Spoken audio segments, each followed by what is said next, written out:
it's always funny when I was playing a right back, everyone thought that I was an oversized right back, but then as soon as you slide into a back three, now all of a sudden you're undersized.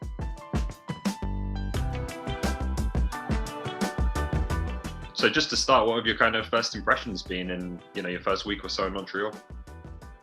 Really enjoyed it so far. I really like the style that Montreal's been trying to implement since Wilfred Nancy came into the coaching role here, the head coaching role. So I think it's been a really enjoyable week. Also, being around this young group of Canadians has been a lot of fun. Being back home, it's been a pretty cool experience. I think the group's really talented. It's really young. It is weird going from the national team where I was the youngest, arguably, to coming here and I'm seen as a veteran presence, which has definitely been a bit different. But no, I really enjoyed just the style of play and how the training sessions go. And I can definitely feel myself getting better and improving and learning from a guy like Laurent Simon has been huge for me as I try to kind of adapt to, playing a bit more potentially that outside center back role or as a right wing back. He's a guy who's played at the highest level as a center back, with the Belgian national team and obviously played here and had a great career. So learning from him has been really interesting and just trying to get the foundations of how they want to play. They want to play a really pretty style here in Montreal, which obviously being a football fan that I can truly appreciate. It's a ball possession style where the center backs are really given kind of the keys, the keys to really try and unlock things and draw pressure and make things happen and really quarterback the play. So for me, that's something that really intrigued me when I learned about the move. And just kind of implementing it and getting into it for these past 2 weeks now. I've really enjoyed it and I'm kind of really excited to see how it further develops throughout this preseason and taking it into the season. Mm-hmm. It's something that I don't think really has been done before. Is a team that's really truly built around Canadian players in the way that Montreal are trying to do so in MLS. With the success you've had with the national team, that must be pretty exciting to be part of that kind of experiment, if you like. Yeah, no, it's huge. I think it goes hand in hand for me. It's how big Canada soccer has grown on both the men's and the women's side from this past calendar year. I think it's been night and day. I mean, the women's national team obviously winning a gold medal, and then the men's team, we're close to, creating a new chapter in the history of Canadian soccer. So it's been a huge year for us, and you can see that now. I think the Canadian teams, although I know they've talked about it before about really wanting to try and build these Canadian teams filled with Canadian players, that I think Montreal is really kind of, showing their actions are speaking louder than words and really doing it. And I think there's no better time than right now. There's been a great crop of young players coming through. I think you can see that with our national team, with how many guys are, that under 24, under 23 age group that play and get massive minutes and have contributed to this national team. So I think the talent's there. And just with the building on, now with the CPL coming in and really being a great, facet for young players to go and get meaningful professional minutes, young Canadian players, where we didn't have that before. I think it's really been another huge step in terms of where Canada soccer is going. So I think that going hand in hand with the national team success has been, it's a great time for a team like Montreal to go out and really invest in the youth and, give those young Canadian players a chance because the talent's there.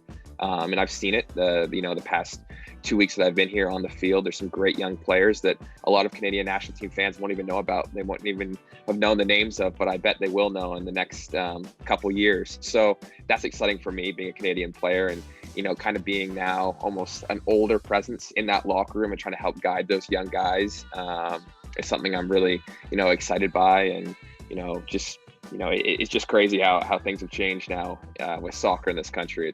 It really is night and day from when I was growing up. Mm-hmm. It's particularly the defensive players as well. Montreal, obviously, you and Kamau are obviously full internationals already, but what have you made of players like Karifi Yao and Jonathan Sirois as a goalkeeper? Joel Wartzman's had a bit of a look with the national team as well. There seems to be a lot of young Canadian talent back there. Yeah, I would say that's probably my bold prediction for Canada soccer the next 48 months is that you're going to be seeing a lot more CF Montreal defenders kind of coming through the ranks into the national team.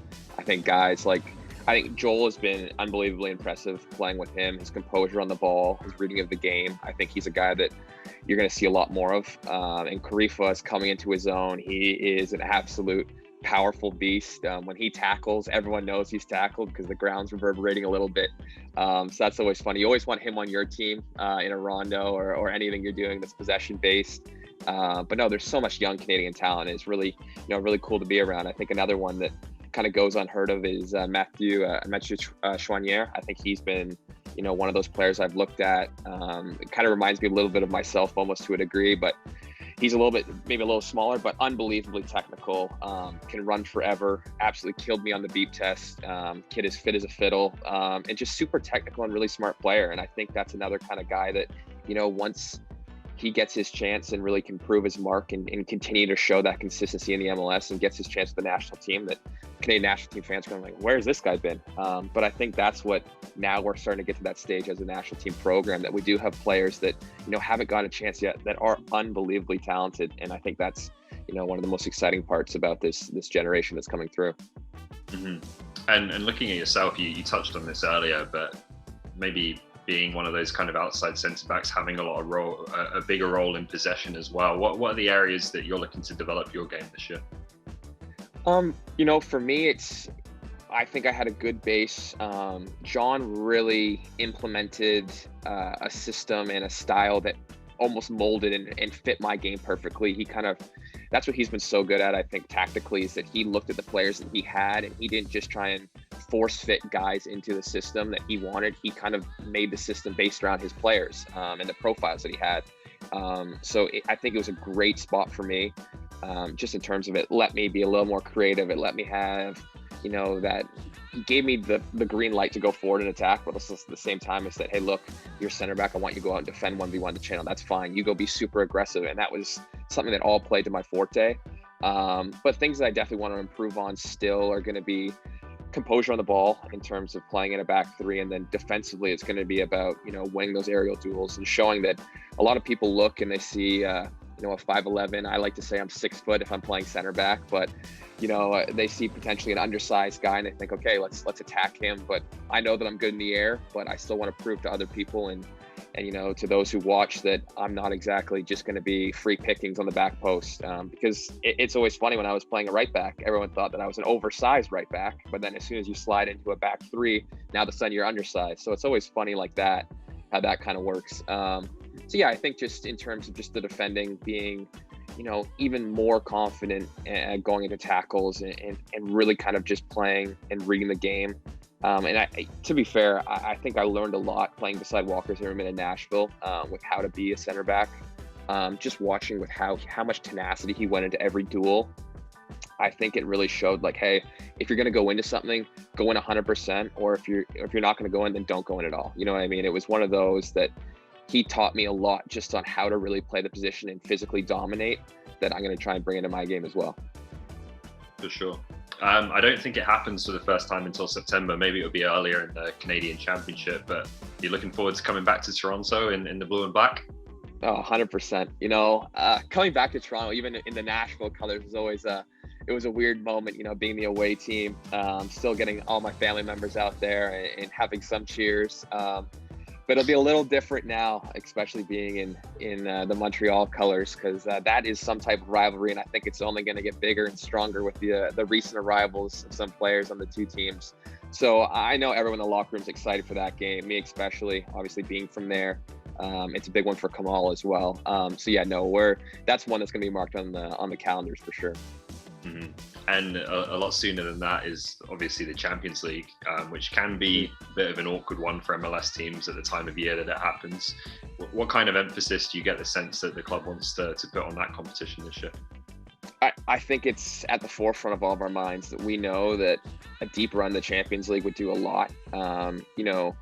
Obviously there's a couple key boxes. Making the playoffs is number one, I think, making a deep run there. But I think we're putting a lot of weight onto the cup competitions too, whether that's Canadian Championship or CONCACAF Champions League. I think there's no better way to make a statement in this region than to go deep in that competition. If you can knock off some Mexican teams and some other teams along the way, I think it really goes to show what your team's level is really at. So we're coming in there with that first game on February 15th. We want to be fit, we want to be sharp, and we want to be ready to go. We don't want to be the team that kind of comes out of the gate slow and didn't look ready, didn't look prepared, didn't want it to look like it's our first game of the year. We want to be, kind of flying and firing on all cylinders, because I think that's the best way to get after it, and how to start off a year. Then there's no better way to start the year than getting on the front foot and really knocking out that first cup competition and making a deep run in that would be the ideal start for us, I think.